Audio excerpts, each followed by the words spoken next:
오늘은 지혜의 기도 5번째입니다. 악에서 구하옵소서. 악에서 구하옵소서. 잠언 24장에서 17절, 6장 24절에서 27절, 29절, 32절에서 33절인데요. 같이 보고 읽겠습니다. 시작. 이것이 너를 지켜 악한 여인에게 이방 여인의 혀로 호리는 말에 빠지지 않게 하라. 내 마음이 그의 아름다움을 탐하지 말며 그 눈꺼풀에 홀리지 말라. 음료로 말미암아 사람이 한 조각 떡만 남게 됨이며 음란한 여인은 귀한 생명을 사냥함이니라. 사람이 불을 품에 붓고서야 어찌 그의 옷이 타지 아니하겠으며 남의 아내와 동간하는 자도 이와 같을 것이라. 그를 만지는 자마다 벌을 면하지 못하리라. 여인과 간음하는 자는 무지한 자라. 이것을 행하는 자는 자기의 영혼을 망하게 하며 상한과 능력을 받고 부끄러움을 씻을 수 없게 되나니. 아멘. 네. 악에서 구하옵시며, 악에서 구하옵시며. 정말 솔로몬을 우리가 생각할 때마다 전에 굉장히 좋은 음지가 많이 있었는데 말씀을 통해서 확인하고 또 확인해 볼수록 좋은 의미보다는 그것이 후회의 메시지가 많이 있었고 실제 삶 가운데 성전을 지은 것 외에 그렇게 큰 영향을 미친 것이 없었구나, 이런 것들을 봅니다. 그의 지혜가 워낙 탁월했지만 그 지혜로 오히려 인간의 몸의 유익이 무엇이냐, 이것으로 평생을 허비했던 그런 솔로몬의 모습. 그래서 그가 노년에 정말 뼈아픈 후회를 하는 모습을 봅니다. 그 중에 한 가지가 바로 악에서 구하여달라라는 부분이죠. 이 악에 빠지지 말라, 이 말씀이요. 우리 신약에도 우리 주기도문에 이렇게 있습니다. 6장, 마태복음 6장 13절 시작. 우리를 시험에 들게 하지 마옵시고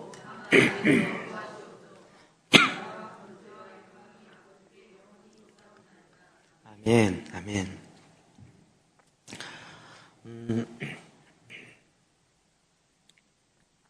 시험에 들게 하지 마옵시고 악에서 구하옵소서. 우리는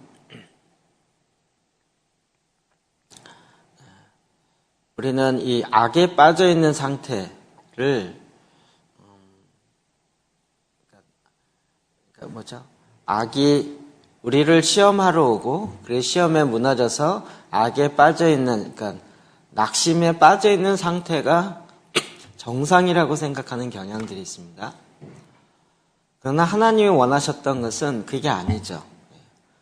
시험이 오고 또 어려움이 있다 할지라도 그 시험에 빠지지 않고 오히려 정상적으로 건강한 상태로 서기를 원하는 것이죠. 예를 들면 예수님도 사역을 시작하는 초기에 제일 먼저 있었던 게 뭐죠? 세례를 받고 난 다음에 성령에 충만하여 성령에 이끌려 광야에 가서 마귀에게 시험을 받았더라.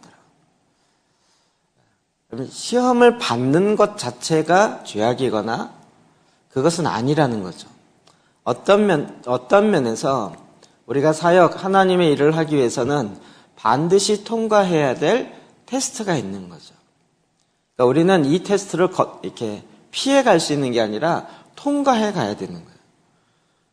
근데 이걸 통과하지 못하고 빠지면 그 자리에서 다시 훈련되어지고 그 자리로 돌아와서 그 시험을 반드시 통과해야 되는 거죠. 아니면 사역 중에 또 그런 시험이 올 때 또 무너질 수밖에 없기 때문에요. 제가 요즘에 설명을 자꾸 이렇게 하다 보니까 그 아데프 신부님의 설명과 조물리니 목사님 설명이 일치하지만 어떤 부분에서는 또 아데프 신부님 설명이 굉장히 디테일하고 아주 구체적이고 더 이렇게 도움이 되는 부분이 있어요. 그 중에 하나는 뭐냐면 하늘문을 연다, 오픈 헤븐이라는 거예요. 제가 그 말씀 많이 들었죠. 저도 처음에 듣고 깜짝 놀랐거든요. 하늘문은 하나님이 여는 게 아니라 우리가 여는 거다. 이 얘기. 그 얘기가 그러니까 틀리지 않는데 그걸 조금 더 구체적으로 설명하자면 이렇게 표현하는 게 더 정확한 것 같아요. 예수님께서 십자가에 돌아가심으로 그 죄에 대한 대가를 다 치르심으로 하늘문은 활짝 열렸다는 거죠. 그런데도 불구하고 태양이 안 뜨는 게 아니라 태양빛이 내려오지 않는 것이 아니라 하늘은 열렸기 때문에 태양빛은 내려오는데 뭐가 갇혀 있어요? 구름이 갇혀 있다는 거죠. 덮개가 갇혀 있다는 거예요. 그러니까 이 덮개를 열어야 된다는 거예요. 열방을 덮은 덮개, 이사야 25장 6절에 있는 열방을 덮은 덮개를 우리가 열어야 된다는 거예요. 그러니까 우리 편에서 볼 때는 덮개를 여는 것이 하늘을 여는 것처럼 느껴지는 거죠. 그러니까 이제 하늘을 열어야 된다 이 얘기 맞는데 하나님께서 이미 예수 그리스도를 통하여서 그 문을 열었다는 거예요. 그러니까 요 위에 것만 생각하고 있으면 지금도 우리가 왜 하늘 문을 여냐? 하나님이 열지. 이렇게 얘기하시는 많은 신학을 하신 분들이 있어요. 이번에도 그 질문이 계속 나오더라고요. 아니 십자가로 말미암아 하늘 문을 여셨는데 왜 우리가 또 열어야 되냐? 이런 질문이에요.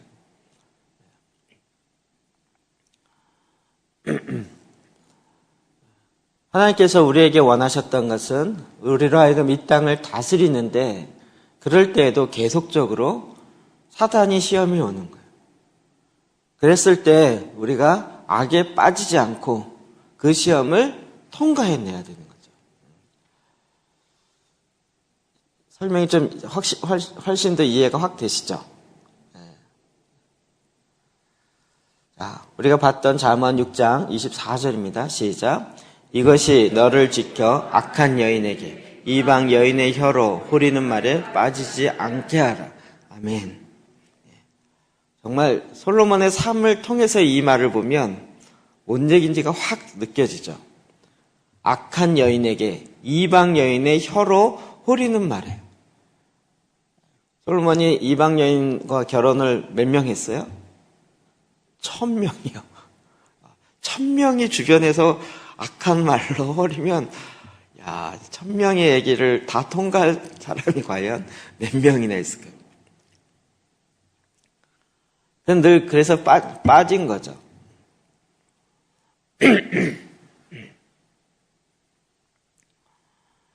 결국 솔로몬은 이 여인의 호리는 말에 빠져서 산당을 짓고 그 산당에 같이 가서 같이 제사를 하고 절을 하고 뭐라고 호렸겠습니까? 벌써 우리가 성경의 근거에서 봐도 거의 비슷하겠죠. 저는 삼손이 너무 좀 웃기지 않아요?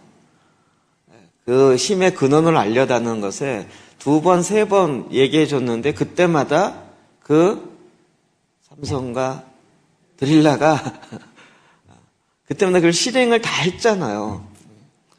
그러면 얘가 진짜 나를 사랑하는 게 아니라 나를 넘어뜨리려고 하는구나를 웬만하면 알 텐데 그럼에도 불구하고 그 여인의 호리는 말이 얼마나 무서운 건지 달콤한 건지 모르겠지만 결국은 그 머리의 비밀을 알려주는 거죠. 그러니까 이 솔로몬도 그랬겠죠. 그냥 와서 이 이방 여인, 왕비로 들어온 1000명의 여인 중에서 많은 사람이 올 때 그냥 오지 않고 자기 나라에 우상을 갖고 와서 내가 섬기는 나의 내 나라에 우상이 있는데 이 우상을 위해서 집 한 채만 지어달라. 내 간절한 소망이다. 가서 계속 때를 쓰면 아니 뭐 그까짓 까 짓겠죠. 그러고 나면 또 거기서 끝나겠어요. 내가 거기 가서 제사를 드리는데 한 번만 같이 와달라. 또 마지못해 갔다가 그러면 또 내가 제사를 드리는데 그렇게 뻗춤하게 서 있지 말고 한 번만 같이 절을 해달라. 이러면서 계속 유혹했겠죠. 결국 솔로몬이 그 앞에 가서 제사하고 그 산당에 들어가고 이런 일이 계속 일어났던 거죠. 그리고 그가 노년에 돌이켜보니까 결국 그로 말미암아 자기의 나라가 두 쪽 나게 되는 그 결과를 보는 거죠. 하나님이 말씀하셨음에도 두 번이나 나타나셔서 말씀하셨는데도 불구하고 솔로몬은 그쪽으로 빠지게 된 거죠. 이게 솔로몬만의 문제인가? 사사기 3장 7절입니다. 시작. 이스라엘 자손이 여호와의 목전에 악을 행하여 자기들의 하나님 여호와를 잊어버리고 바알들과 아세라 신을 섬긴지라. 아멘. 우리가 보통 아세라의 영, 이세벨의 영이라고 이야기하는, 이것을 우리는 그냥 음란의 영 이렇게 이야기하지만 그 음란의 영 뒤에는 또 뭐가 있어요? 그걸 갖고 조종하는 거죠. 음란함으로 끝나서 육체의 정력으로만 무너뜨리는 것이 아니라 결국 그것을 통해서 조종하죠. 바알들과 아세라를 섬기는데 이게 언제예요? 사사기 때요. 이미 출애굽해서 가나안 들어간 그 다음 세대부터 시작해서 그들이 바알과 아세라를 섬기는 거죠. 그리고 이제 사사기가 끝나고 나서 사무엘에 의해서 왕 시대가 시작되죠. 그러니까 이게 여전히 또 작동되는 거고요. 아모스 5장 19절입니다. 시작. 너희는 살려면 선을 구하고 악을 구하지 말지어다. 만군의 하나님 여호와께서 너희와 말을 아멘. 정말 우리가 살려면 선을 구하고 악을 구하지 말라고. 우리가 또 이 선은 윤리적인 선뿐만 아니라 하나님이 원하시는 하나님의 뜻이죠. 하나님의 뜻. 하나님의 뜻과 상관없이 나의 욕심을 구할 때 그것은 인간의 욕망으로 구하는 거죠. 이렇게 두 마음을 품고 기도하는 것은 응답받을 생각을 하지 말아라 라고 이미 야고보서에 기록되어 있죠. 만군의 하나님 여호와께서 너희의 말과 같이 너희와 함께 하시느니라. 하나님께서는 만홀히 여김을 받지 않으세요. 우리의 중심, 마음의 중심을 보기 때문에 어떠한 마음으로 기도하는지를 우리의 기도의 소리를 들으시면 그 기도 소리 뒤에 있는 그 마음을 이미 보시는 거죠. 근데 이건 하나님뿐만 아니라 우리도 그래요. 우리가 이렇게 말을 하지만 그 말하는 가운데 그 뒤에 있는 그 사람의 마음이 전달되는 거죠.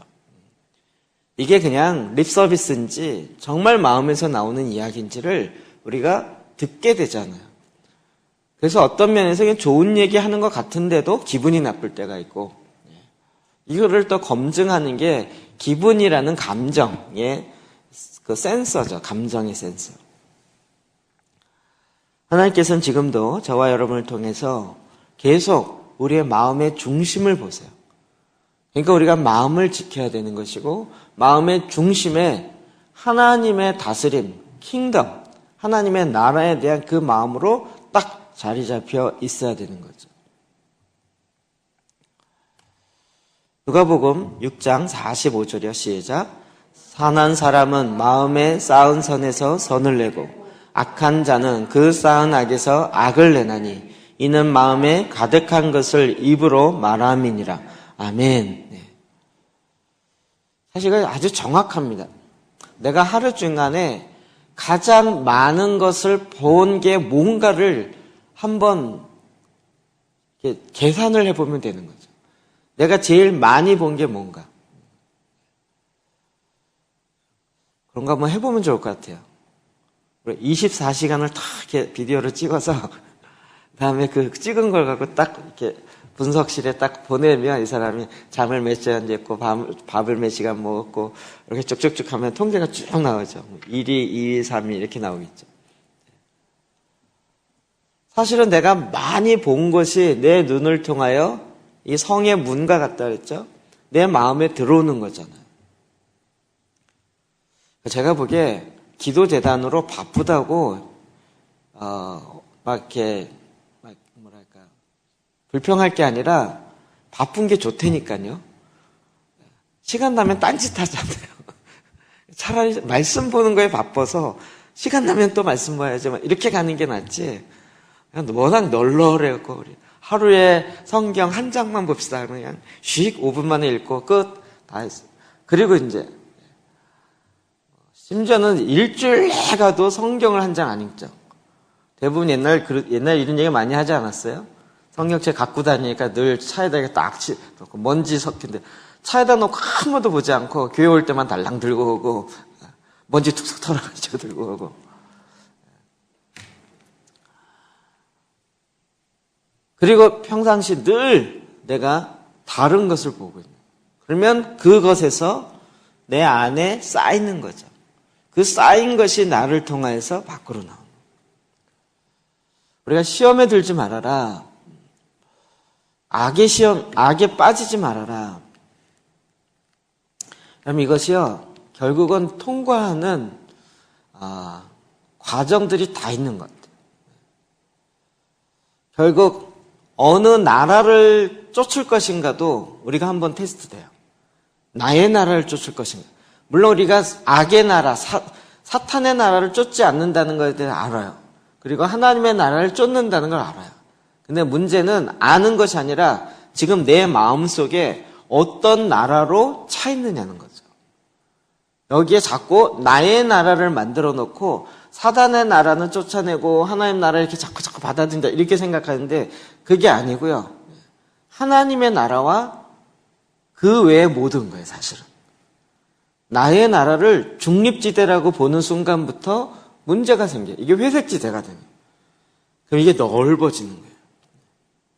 옛날에 그 기독교 소설 실제 실화였는데요. 회색지대라는 책 제목이 있었어요. 회색신학교. 그래서 요 나의 나라의 요걸 넓혀가는 거예요. 근데 여기는 가치 중립적이라고 이야기하는 거예요. 그런데 그것은 성경에 정확하게 세상의 나라예요. 하나님의 나라가 아닌 것은 세상의 나라예요. 그러니까 나의 나라를 세우는데 자꾸 나의 나라를 이 세상에 있는 가치관과 이 세상에 있는 언어 갖고 세우면 굉장히 세속화되어지는 것 같으니까 사실은 명칭만 바꿔요. 명칭만. 사탄을 위하여 그러면 말도 안 되는 것처럼. 하나님을 위하여라고 표현은 갖고 오는데 속에서는 여전히 나를 위한 거예요. 나를 위한. 그럼 나를 위하지 않은 거라면 거기엔 반드시 헌신이 들어가요. 우리가 만약에 자녀를 위한다 그러면 내가 너를 위해서 한다, 너를 위해서 하고 말만 해서 되나요? 자녀를 위하면 어떡하죠? 밥도 해줘야 되고 필요한 것도 공급해줘야 되고 그냥 싫어도 사랑으로 베풀어야 되고 그쵸? 구체적인 삶에 나타나는 헌신들이 있는 거죠.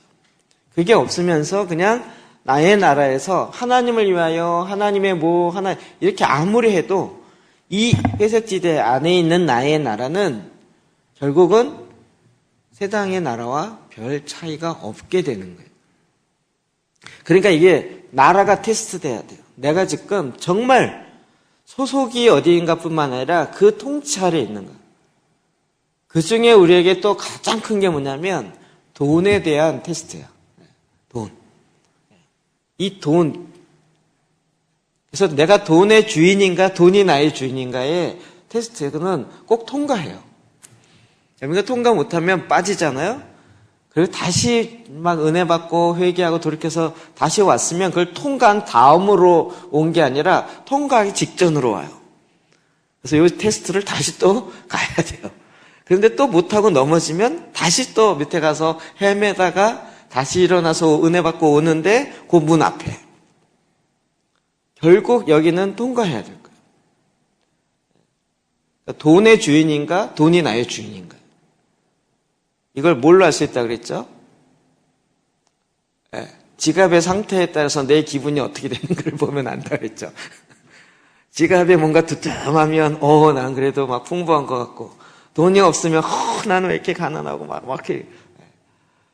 그 지갑의 상태에 따라서 내 마음의 상태가 바뀌어진다면 누가 주인인 거예요? 주인은 없어도 상관없잖아요. 얼마든지 다스릴 수 있잖아요. 돈에 의해서 내가 다스림 받기 시작하는 순간부터 결국 이게 테스트돼야 돼요. 그 다음에 나의 유익, 쾌락, 기쁨도 마찬가지고요. 어렸을 때는 나라는 정체성을 만들어지면서 그게 조금 되어지지만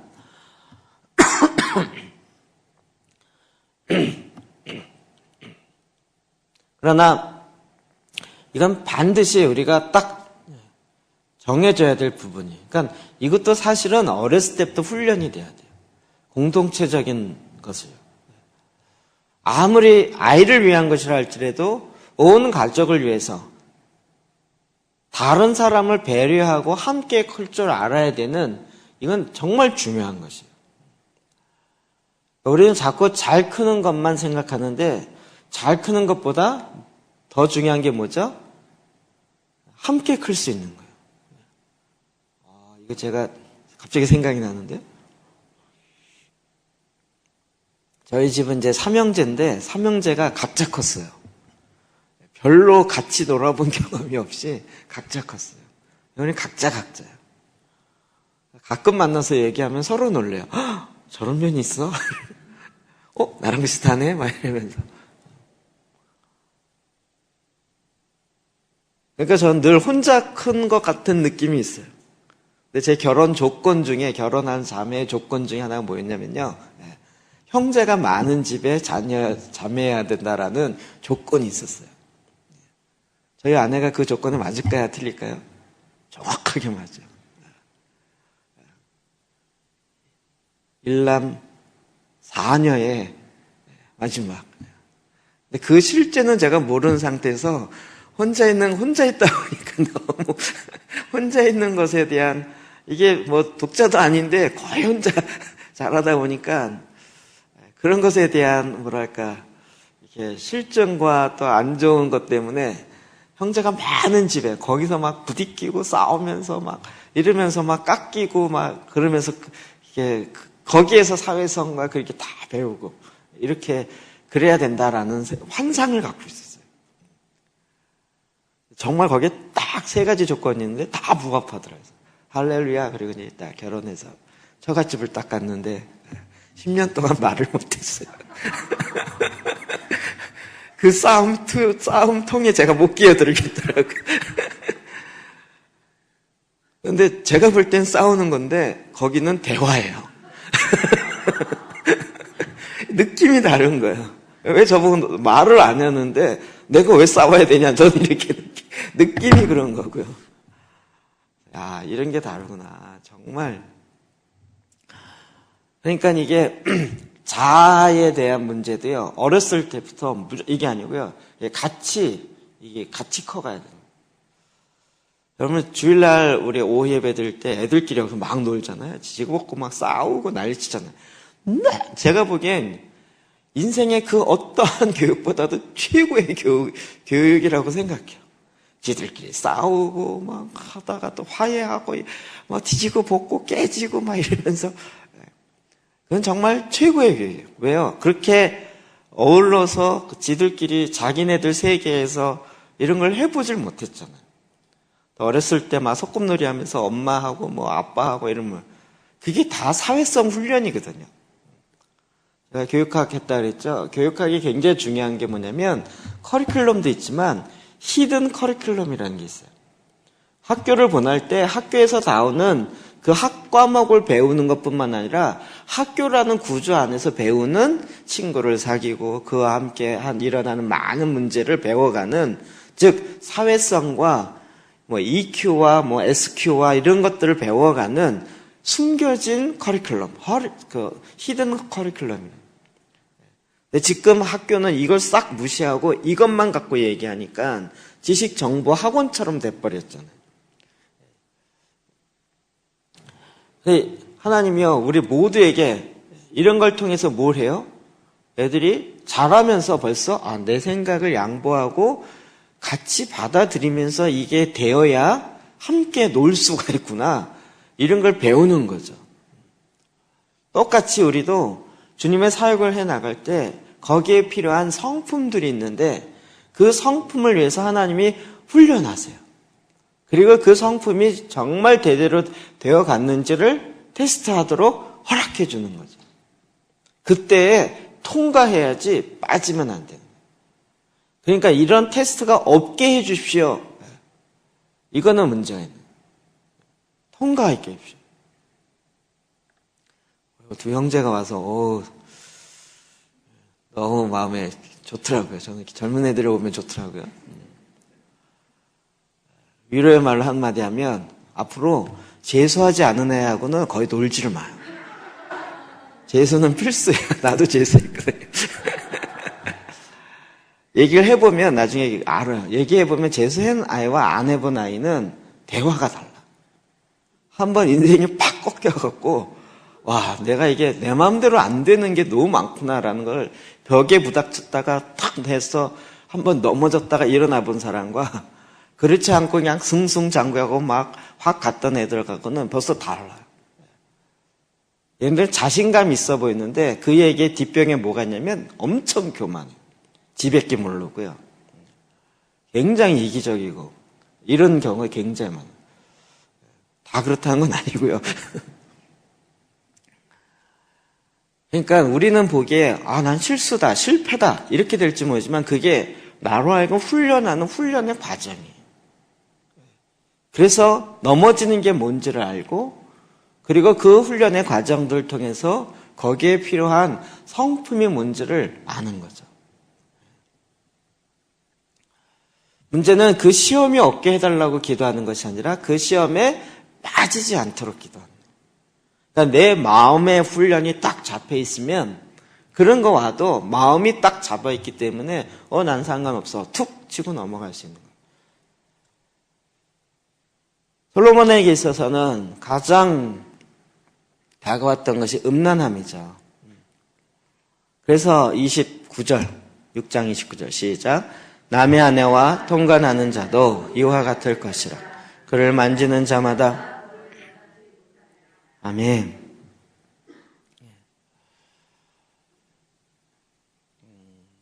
이 음란함의 문제들이 사실은 육체적인 음란함도 있고 정서적인 음란함도 있고 정신적인 그러니까 영혼 육의 차원에서 그러니까 육체의 음란함과 그 생각, 혼의 음란함과 영의 음란함까지 같이 쭉 연결되어 있는 거죠.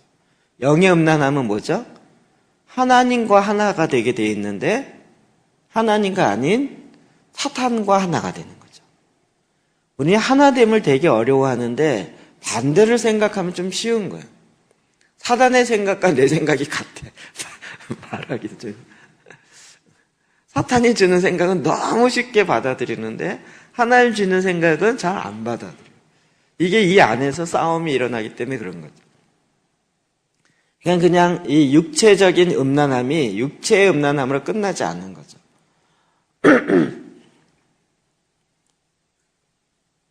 그러니까 어떨 때는 어린 아이들이 이게 판단을 못 하잖아요. 그랬을 때 그 권위자의 보호막이 필요한 거죠. 이거 하지 마라고 엄마가 얘기했을 때 아이들이 왜 안 해야 되는지 모르지만 엄마가 하지 마라고 얘기했기 때문에 나는 안 하겠다라는 이게 필요한 거죠. 그걸 다 이해하고 지키는 애가 별로 없어요. 내가 이것을 어길 때 부모가 슬퍼하기 때문에 나는 이거 안 할 거야. 이게 아이들에게 배워져야 되는 거죠. 똑같죠? 하나님이 슬퍼하시기 때문에 내가 이거 안 하겠다는 거예요. 이게 죄인지 악인지 나는 잘 모른다 할지 판단이 안 서고 어떤 모른다 할지라도 말씀을 통해서 하나님을 통해서 보니까 하나님이 이게 아니라는 거예요. 하나님이 아니라고 그랬기 때문에 내가 안 하겠다라는 이 성품이 길러져야 되는 거죠. 신명기 22장 22절이요. 시작. 어떤 남자가 유부녀와 동참하는 것이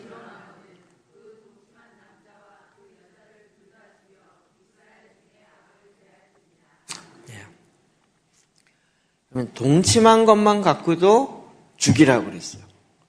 이런 것 때문에 자꾸 구약의 윤리는 너무 세다. 그럼 오늘날 안 죽을 사람 몇 명이 있겠냐. 이래 가면서 깎아내리려고 하죠. 근데 이것을 지금, 자, 일단은 영적으로 보면 이거죠. 사단과 교합하여서 한 영이 되어버리면 그 상태로 오면 그거는 반드시 영향을 미치게 되어 있죠. 우리 육체를 볼까요? 요즘 흔한 게 이제 암이잖아요. 암이 이렇게 무슨 간암이라든지 뭐가 있나, 흔한 암, 위암이라든지. 자, 위암이 하나 생겼어요. 그러면 이거 어떻게 해야 될까요? 아우, 여러 지체 많은데 하나 그냥 놔두지 그냥 놔두고 나중에 이렇게 온몸에 퍼지면 그때 고치지. 이럴 수 있나요? 그렇지 않죠. 온몸에 하나라도 있으면 안 되죠. 그러니까 하나라도 발견되면 그 하나 있는 걸 가지고 즉각 치료 들어가든지 수술해야 되는 거죠. 그냥 놔두면 그게 점점 커지고 나중엔 퍼지면 손쓰기가 더 힘들다는 거죠. 그러니까 온몸에 하나만 들어와도 우리는 즉각 그거를 제거해요. 그러니까 이 죄의 악의 무서움이 이런 거예요. 지금 공동체에 하나님으로 말미암아 거룩한 공동체가 세워졌는데 죄가 하나 딱 들어와요. 그러면 이 하나로 아직 많은데 이럴 게 아니라 그 하나 들어오는 그 하나를 갖고 딱 끊어야 돼요. 제가 요즘에 릴리의 영이 자꾸 임한다 그랬죠.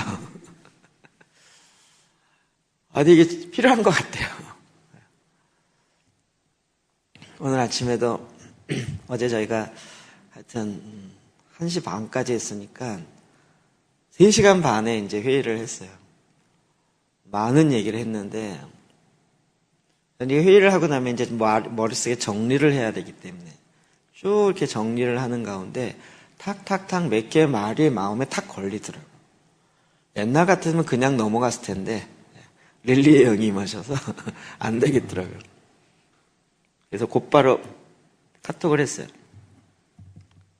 이만해서 어저께 이만 얘기했는데 그 말에 이렇게 틈을 열어주는 말이 될 수 있다. 그러면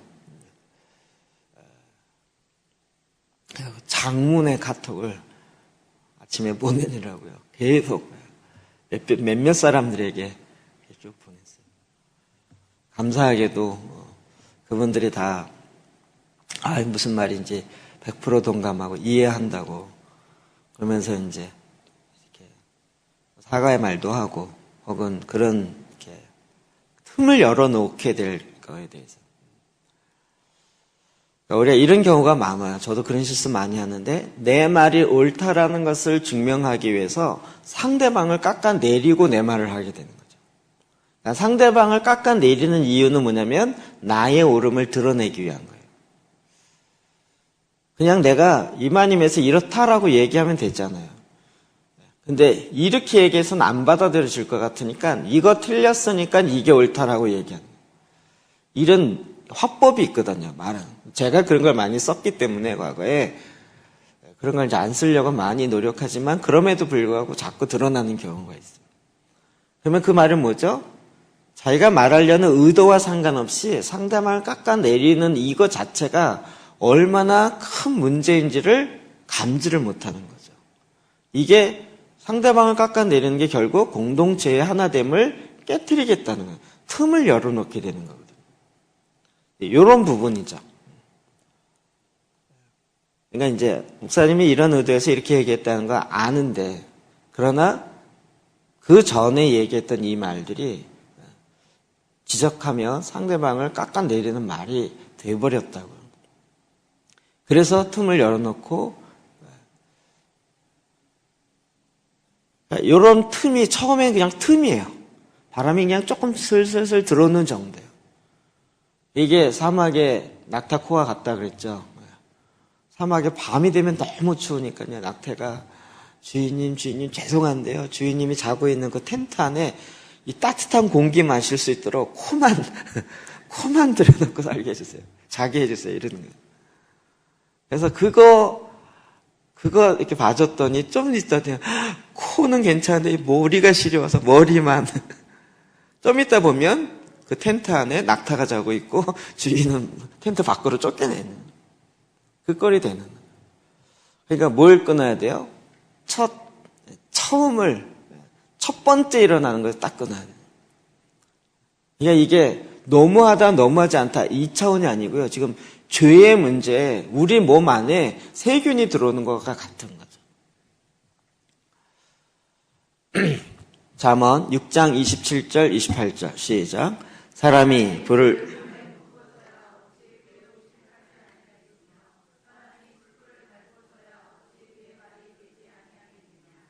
아멘.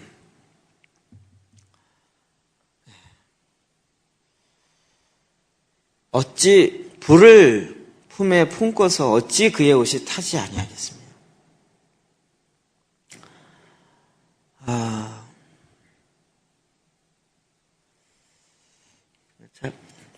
제가 드는 예화들이 다 교회와 관련돼서 조심스럽지만 이미 공개된 것 이야기를 드리면 전에 이제 3.1교회 사건 같은 경우는 그 전 목사님이 결국은 이제 교회를 사임했죠. 스캔들 사건이죠. 근데 그 얘기가 딱 터지고 나서 저는 몰랐거든요. 근데 그분이 워낙 잘 나갔기 때문에 뭐 한미준이라든지 코스타라든지 이런 그 네트워크 모임들이 있는데 그 모임에 늘 이론이었어요. 그때 이제 제가 딱 들은 얘기가 뭐냐면 아이고 그렇게 말렸는데 결국 터졌네 이거였어요. 그러니까 이게 어느 날 한순간 아차 실수로 된 게 아니라 옛날부터 계속 있었던 거예요. 제가 듣기로도 그분이 눈이 안 좋잖아요. 시력이 안 좋아갖고요. 이 책을 지금 다 타이핑해서요. 지금 시력이 너무 안 좋아갖고 컴퓨터를 이렇게 한 글자가 이만하게 나오게 하는 거 있죠. 그렇게 만드는 과정을 하고 있다고 들었어요. 책은 굉장히 많이 보는데 눈이 워낙 안 좋아져. 그러면 벌써 몸이 피곤하고 그러면 이제 처음에는 피곤하니까 마사지 받았겠죠.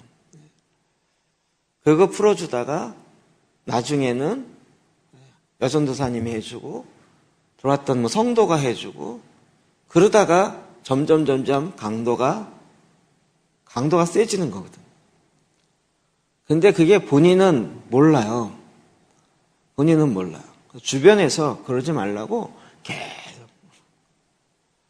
코스타 강사들이 강사 풀이 있어요. 강사 진행 풀이 있어요. 그분들은 자기 소개할 때 나 코스타 강사입니다. 이렇게 소개해요. 한국에서 나름대로 인정받은 사람들만 코스타 강사가 되거든요. 코스타라는 건 우리나라 말고 다른 데 있는 유학생들을 위한 선교한국 같이 그런 집회를 하는 거거든요. 거기에 강사된다는 건 한국 내에서 이제 어느 레벨이 올라갔다는 의미가 되는 거예요. 북경 같은 데 가면 그 강의 하루 종일 하나요? 한 번 내지 두 번이죠. 그 외에 많은 시간 뭐 하겠냐. 늘 마사지 바로 다니고 늘 갇혔던 사람이랑 놀러 다니고 그럴 때마다 선배들이 좀 자중하라고 그러지 말라고.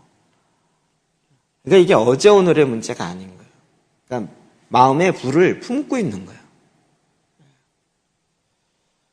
동경 요한교회 같은 경우도 그분이 그 문제로 스캔들 문제로 하루아침에 터진 게 아니에요. 이미 많은 분들에게 저희가 신뢰하는 목사님에게 상담도 받고 요청도 받고 그러다가 나중에 결국 그런 사건들이 쌓여서 터진 거죠. 마음에 불을 품고 있는 거죠. 마음에 그렇게 불을 품고 있는데 어떻게 옷이 타지 않겠냐. 그냥 어느 날 갑자기 아차 실수로 탁 터진다. 대부분 그런 경우는 많지 않아요. 아예 그 안에 불을 품고 있는 거예요. 성령의 불을 품고 있어야지 욕망의 불을 품고 있으면 제가 생각해요. 불을 뭔가 하나 품긴 품어야 돼요. 사람은 뭔가 불을 품긴 품어야 하는데 그게 욕망의 불이나 무슨 이런 음욕의 불이나 이런 쪽이 아니라 성령의 불로 타고 있어야 되는 거예요. 마태복음 5장 28절이요. 시작.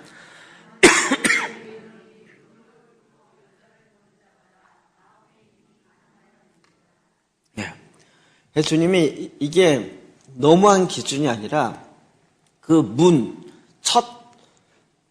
그것이 들어오게 되는 성문, 그걸 아예 딱 어떻게 제어하는지, 어떻게 방어하는지를 기준을 준 거죠. 그래서 그 마음에 음력을 품는 그 마음이요. 그것을 품지 말라는 거죠. 품지 말라. 이걸 또 너무 극단적으로 생각해서 여자를 보지 말라. 그 얘기 아니죠. 음력으로 품지 말라는 거죠. 여자를 보고 야 예쁘다 아름답다 이런 느낌이 드는 게 죄악이라는 게 아니죠. 그건 아름다운 걸 보고 아름답다고 느끼는 건 당연한 거죠. 근데 그거를 음력으로 품게 되는 거예요. 32절 33절 잠언이요. 시작. 여인과 간음하는 자는 무지한 자라. 이것을 행하는 자는 자기의 영혼을 망하게 하며 상한과 능력을 받고 부끄러움을 씻을 수 없게 되나니. 아멘. 전에는 몰랐는데 이 솔로몬의 그 데스티니를 제가 쭉 보면서 이 말이 더 새롭게 느껴져요. 이게 지금 솔로몬이 어떤 얘기인가요? 본인의 얘기잖아요. 결국 영혼을 망하게 되고 상황과 능력을 받게 된 거죠. 실제상이 그렇죠.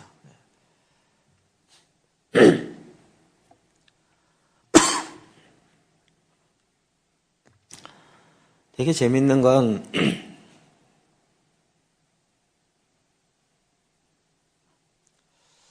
제가 생각하기에는 게 좀 아이러니해요. 정치 영역이라는 것이 정말 누가 그렇게 표현했는데 완전히 진흙탕이에요. 정치 영역이라는 것 자체가 현재 거기는 그 권력을 잡기 위해서 서로 물고 뜯기 때문에 그런 회유와 그런 그러니까 막 정직한 자가 정치 영역에 들어가면 살아남을 수가 없는 구조가 정치 영역. 그 안에 있다는 얘기는 그것을 딛고 일어나야 된다든지 아니면 다른 사람을 다 누르다든지 뭔가 이게 되어야 가는 거지 그렇지 않으면 불가능해요. 그런 상황에서 누가 사건이 하나 딱 터지잖아요. 그러면 주변에서 막 그때 완전 한마음이 돼서 그걸 확 눌러버리는 데는 모두가 다 한마음이 돼 확 누르죠. 그런데 그 누르는 그 사람들 한마음이 된 사람은 또 어떤 사람이냐 까놓고 얘기하면 별 차이가 없는 사람들이에요. 별 차이가 없어요. 그런 거요. 되게 저희 그 누나가 방송국에 있었잖아요. 기자들이요. 어느 날 하루아침에 딱 잡아서 특정을 이렇게 하지 않아요. 그런 건수들을 계속 쌓아요. 5년, 10년 그 사람 계속 쫓아주면 쌓아요. 그리고 요 쌓아놓은 걸 언제 터트리면 가장 효과적이며 언제 이걸 성공할 수 있을까를 타이밍을 봐요. 잘못 터뜨렸다간 자기가 날아가니까 그게 다 쌓여요. 다 쌓여 있어요. 이게 어느 순간 이렇게 잘못되지 않아요. 결국 이것에 마음을 빼앗기는 자는 상한과 능력을 받고 부끄러움을 씻을 수 없게 되는 거죠. 부끄러움을 씻을 수 없어요.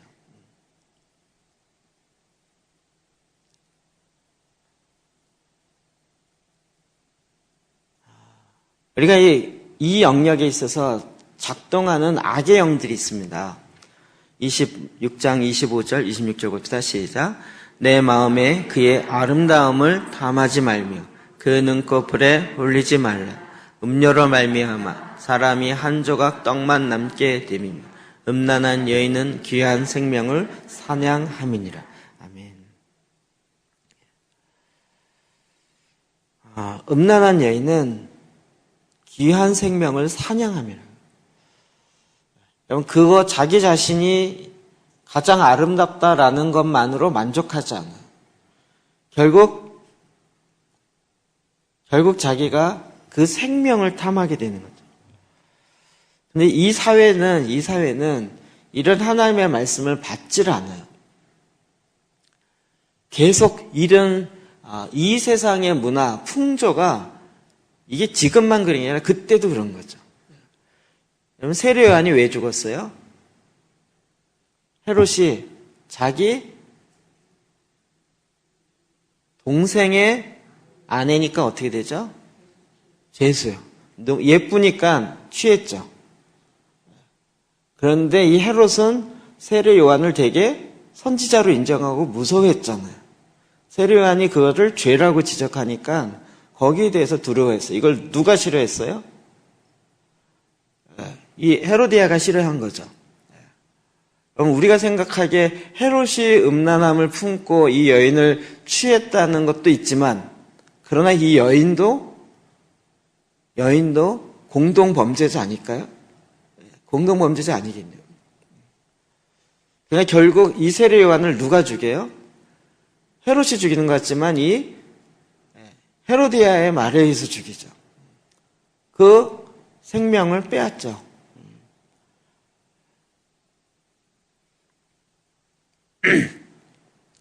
그럼 지금도 이게 흔치 않습니다.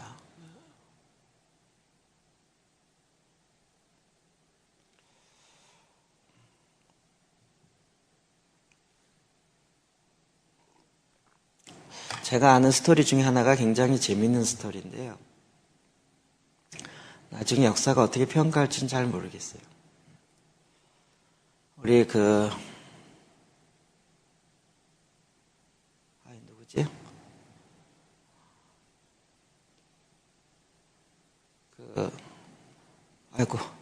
미국의 변호사였다가 목사 되셔갖고 얼마 전에 돌아가신 이민아 목사님. 네. 아버지가 누구죠? 예. 그쵸. 이효령. 이어령. 제가 지금, 이어령. 네. 그쵸.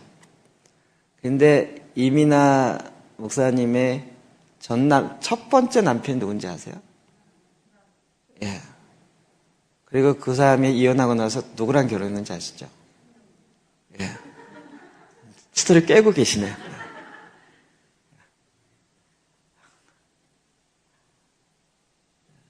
그러니까 이혜령 교수가 국무장관이 있고 있을 때 누구를 키워줬을까요? 어떤 관계가 되는지 아시겠죠?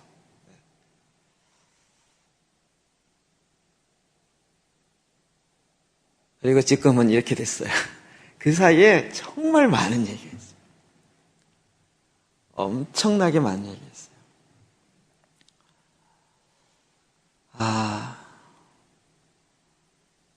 이런 야사가 아니라 이건 있는 얘기인데 굉장히 많아요. 제가 보기에 이 말씀 한 구절만 갖고 지금 세상에서 일어난 일 보면 거의 맞아요. 어떻게 이렇게 없나 이렇게 생각하지 마시고요. 그냥 일반 세상에는 너무나도 많은 이야기들이에요. 사건들인 거죠. 그럼 이게 그런데 거기서 끝나냐? 그러면 교회 안에 들어오는 거예요. 계시록 2장 20절이야. 시작. 그러나 내게 책망할 일이 있노라. 자칭 선지자라 하는 여자 이세벨을 내가 용납하니니 그가 내 종을 가리켜 꿰어 행음하게 하고 우상의 제물을 먹게 하는 듯. 아멘. 여러분, 이 두아디라 교회는 정말 거룩한 교회였어요. 그리고 하나님 앞에 그 부분에 있어서는 칭찬을 받았어요. 그런데 이세벨의 영을 허락한 거죠. 교회에서 이 이세벨의 영을 허락하는, 그래서 이 부분이 허락되어지면 그쪽이 왕창 무너지는 거예요. 한국교회 사실은 이런 부분이 굉장히 커요.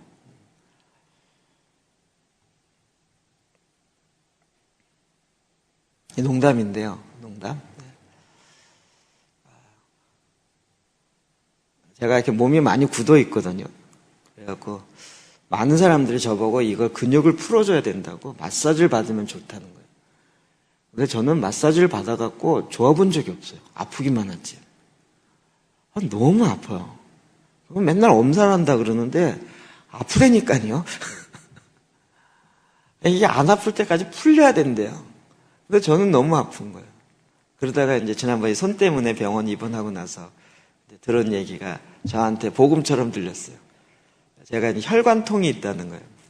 링겔을 맞는데 링겔 맞는 그 주사바늘에서 그 링겔이 나서 혈관에 부닥치잖아요. 그게 느껴지더라니까요. 그게 아픈 거예요. 링겔을 맞는데 주사해서 혈관 안에서 이렇게 들어가니까 보통 따끔하고 그 다음에 안 아프잖아요. 근데 저는 링겔이 들어가는 그 물줄기 있죠. 주사바늘 나와서 혈관으로 들어가면서 그게 들어가면서 이렇게 빨려 들어가니까 벽을 부닥치잖아요. 그게 계속 느껴지면서 아프더라고요. 그래서 제가 간호사한테 계속 아프다고 얘기했어요. 처음에는 막 엄살 같다고 그러더니 나중에 어느 간호사가 저보고 이건 참 특이한 사람이 있는데 혈관통이라는 게 있대. 이건 과학적으로 아직 증명이 안 됐는데 아주 예민한 사람은 이게 혈관통이 있는 사람은 그런 주사에 너무 아파한다는 거예요.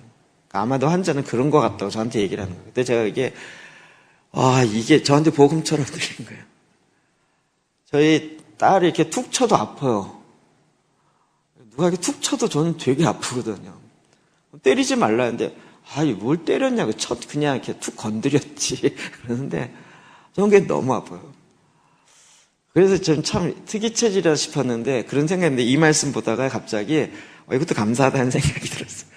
제가 만약 마사지를 좋아했으면 어땠을까? 농담이라 그랬죠. 마사지였다면 몇몇 사람들이 저한테 와서 풀어주겠다고 나 손 힘 세다고. 저 손 힘 센 사람 제일 무서워요. 한 번 잡혔다가 꽉 잡았는데 어떤 사람 안 넣어주더라고요. 이거 풀어줘야 된다 그러면서 막 잡고 안 넣어주는데 전 거의 사망하는 줄 알았어요. 거의 처음 그렇게 시작한다니까요. 풀어주면 시원하다 그리고 이러면서 점차 들어가는. 하나님이 아예 못 만지게 뭘 아프게 만지셔갖고. 정말 고수는요 안 아프게 풀어요. 근데 아직 그런 사람 제가 못 만났어요. 안 아프게 푸는 사람이 있으면 데려오세요. 열왕기상 19장 1절이요. 시작. 아합이 엘리야가 행한 모든 일과 그가 어떻게 모든 선지자를 칼로 죽였는지를 이사벨에게 말한. 여러분, 이세벨과 관련돼서 우리가 전에 계속 살펴보았듯이 이세벨의 영, 음란의 영 뒤에는 뭐가 있다고요? 조종하는 영이에요. 그러니까 결국 아합 왕이었지만 그 뒤에 누가 조종해요? 이세벨이 조종한 거죠.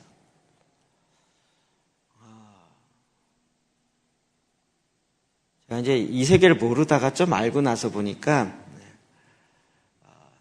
2인자가 무섭더라고요. 2인자는 자기가 앞에 나서지 않지만 뒤에 있으면서도 앞에 있는 사람을 충분히 조종하는 능력이 있더라고요. 그래서 결국 아합 왕이 일어나는 그 모든 일을 뒤에 이세벨이 조종해요. 엘리야가 갈멜산에서 바알과 아세라의 그 선지자들과 850대 1로 대결해서 이기잖아요. 그 대결에서는 이기는데 이세벨의 영과 싸움에서는 밀리기 시작해요. 850대 1로는 이겨요.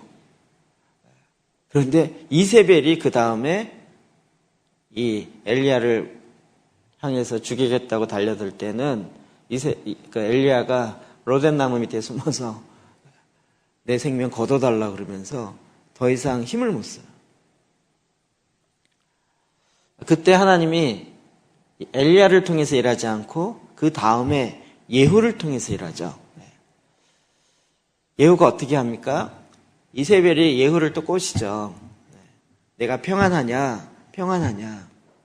그러면서 자기의 편을 만들려고 그래요. 그러나 예후는 어떡하죠? 절대 타협하지 않아요.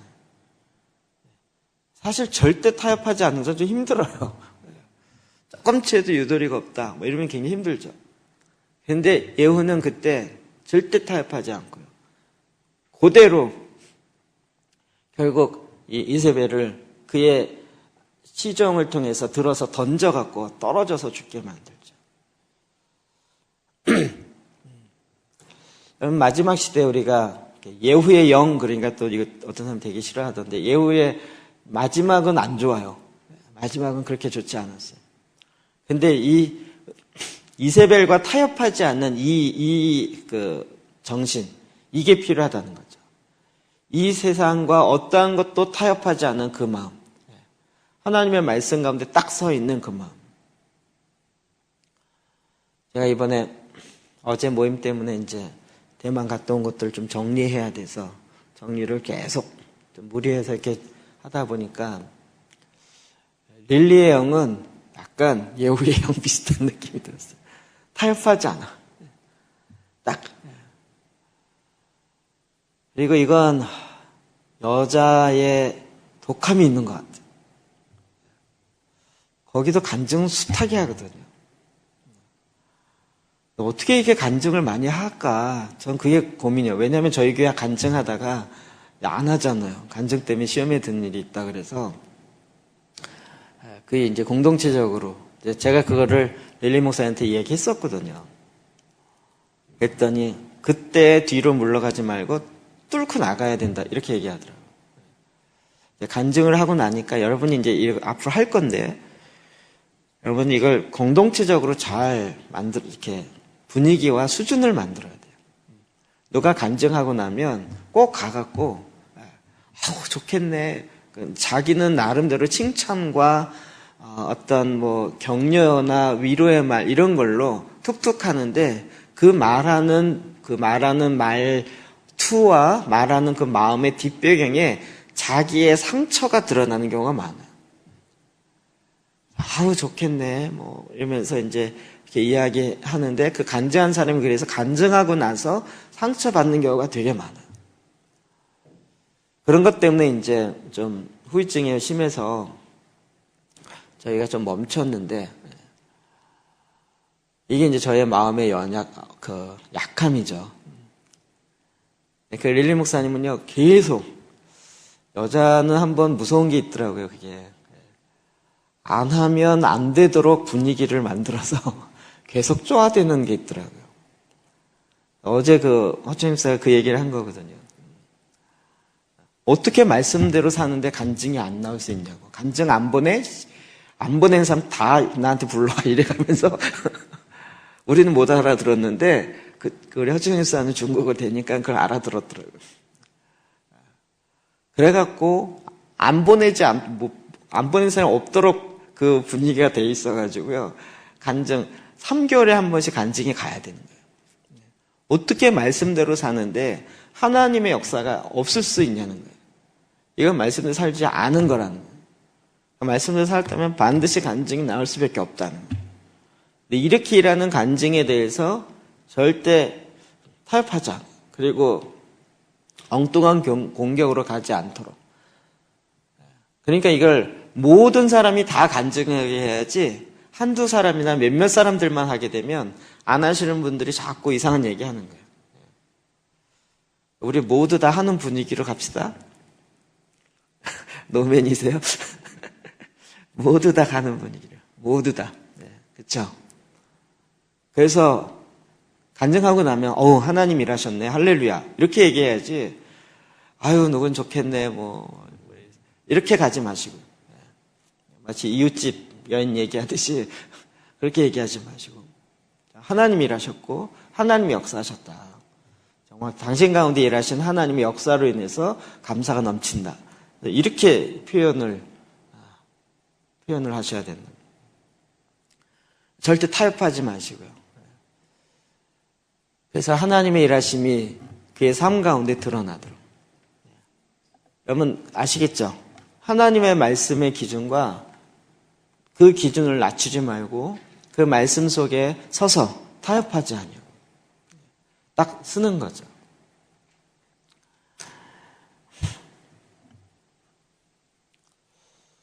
네. 하나님 저희와 여러분에게 굉장히 이렇게 중요한 방향과 지침을 주시는 것 같아요.